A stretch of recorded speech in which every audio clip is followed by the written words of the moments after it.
is up, guys? Welcome back to the channel. If you're new here, thanks for stopping in. What I have for you today is a little tip and trick on how to make your shotgun a little softer shooting. So what I have here is my American Tactical Cavalry. It is basically a Savage Stevens 5.55. If you guys aren't familiar, they come from Turkey. They're out of the Koffs factory. And it's basically the same shotgun, except this one is about $430. And the Savage Stevens 5.55 will run you $600 to $700. I picked this up at a local place in town. It was brand new. It was a good price. And it's a good looking shotgun, but kicks like a mule. So it is a lighter material shotgun. A lot of the more affordable options that you guys see out there are going to be, like alloy steels. They're not high grade wood, and just overall those materials are lighter. With lighter materials or a lighter gun overall, that's going to mean more felt recoil. So whether you guys have a shotgun already that you like, just kicks a little too hard, or if you're in the market for an affordable entry-level shotgun that you're willing to make a couple modifications to make it that much better, this might help you out.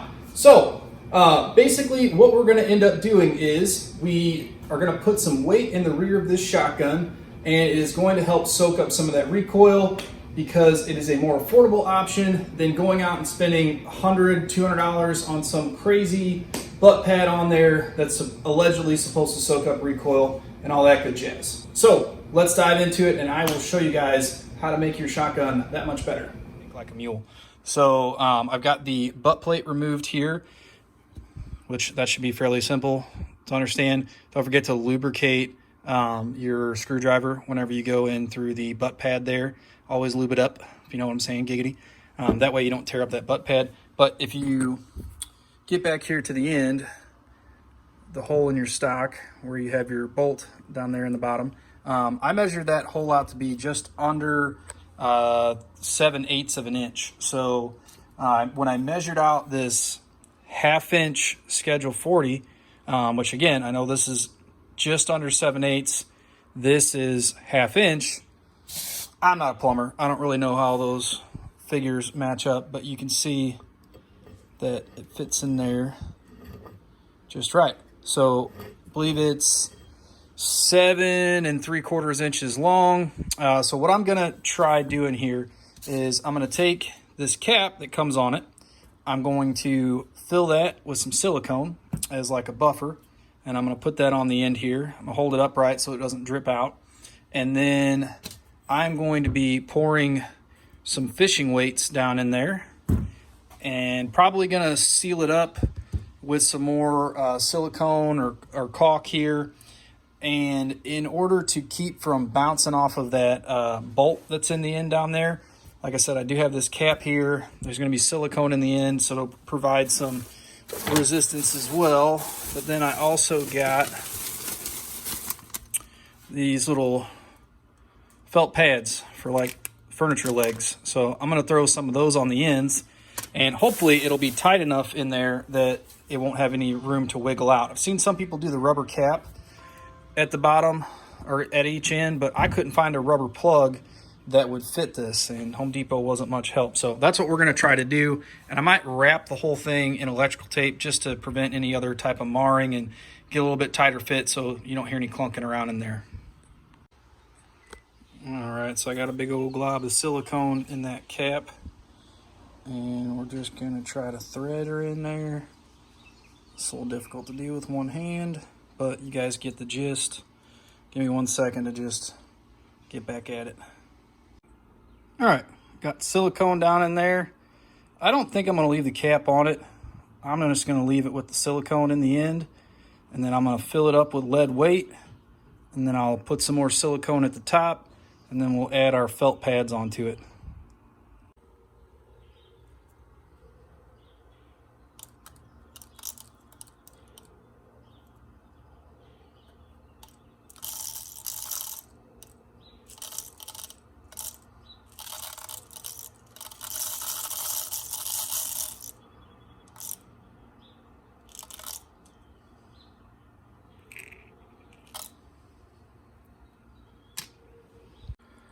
Okay guys, that is all full, and then I went ahead and put that silicone on the top there.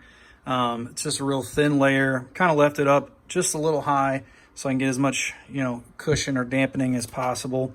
I ended up using some old shotgun shells that I had that are a little sketchy. They're probably 30 years old. I think they're actually from, what's that say, Target or Kmart or something? I don't remember. It looks like they're from 1995. But yeah, I didn't want to shoot them out of anything, so I took the lead out of them and filled this up. I also used a handful of bullet fishing weights in there to kind of take up some space, and a couple other lead fishing weights. I turned it upside down. It didn't sound like a rainmaker, so hopefully it doesn't make too much noise. But yeah, got it all siliconed up. Once that dries, like I said, I'm gonna throw these on the end, and hopefully that'll be enough cushion to kind of keep it in there tight and not mar up the end of the bolt head for your stock to attach to the action. So yeah, hopefully that works. I might throw some electrical tape around the outside of it just to kind of tighten up the gap in there so it doesn't slip or move around or anything. I don't think it's going to be a big deal. It's running like it's going to be pretty flush with the buttstock and pressed in real good, so should be fine, but I might throw it around it for some peace of mind. All right, guys, so here is the final product. Came in literally just under a pound. I'm going to call that a pound. I bet if I add another one of those felt pads on there, it would be a pound. So we're going to go ahead and slide that in here real quick and do a little test fit. Okay, got her in there.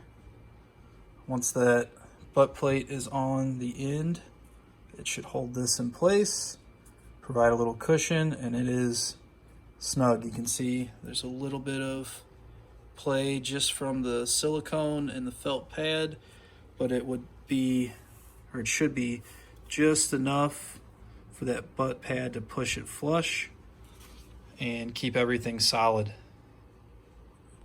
All right, guys, so we have that weight added to our stock, and already it feels a lot nicer in the hands. It fit up really tight, so there's no rattling or anything like that going on, and overall it has a more solid feel to it. And the best part, or the most effective part, is it is balanced out so much better. Now, originally this gun was really front heavy, and it would just do like that. But now it's got a good middle balance to it, and I went out, shot it a little bit, and I will have some of that content in a future video for you guys, but I can say with certainty that it shoots much softer. I would say it's soaked up about 20% of the felt recoil, if not more, which is fantastic. I used to go out and I would shoot 2 rounds of skeet, and it would start to give me a headache because this thing was just beating the heck out of me. But now I think I'm gonna be able to run a whole, 4 rounds of skeet, go shoot some trap, and still be doing pretty good. In terms of the balance, we'll go back to, so it's personal preference with gun fit. I like a good middle weight to a gun. The more heavy you are in the front, typically the slower they will swing, which is good. If you're lightweight in the front, they might overswing through your target and you'll miss ahead of it and all that good jazz. But a middle weight like this is what I like. I feel like it comes up, I can pull through my targets, it swings smooth, it feels good. I don't feel like I'm struggling to hold the gun out there. I feel like having that weight back here keeps it nice and balanced, where I'm not working really hard in the shoulders to keep that front end up. And overall, I'm really happy with it. So again, we added a pound to the stock, which doesn't sound like a lot, but in terms of firearms and shotguns, that's a lot of weight, and it's effective weight to soak up recoil and give you some good balance to your shotgun. So before you guys go and spend a bunch of money on some crazy butt pad or something like that, maybe give this a shot. It's a very budget-friendly modification. I think I did the whole thing for like 15 or 20 bucks. Try it out. Let me know what you guys think. Like, subscribe, comment down below, and do some shooting.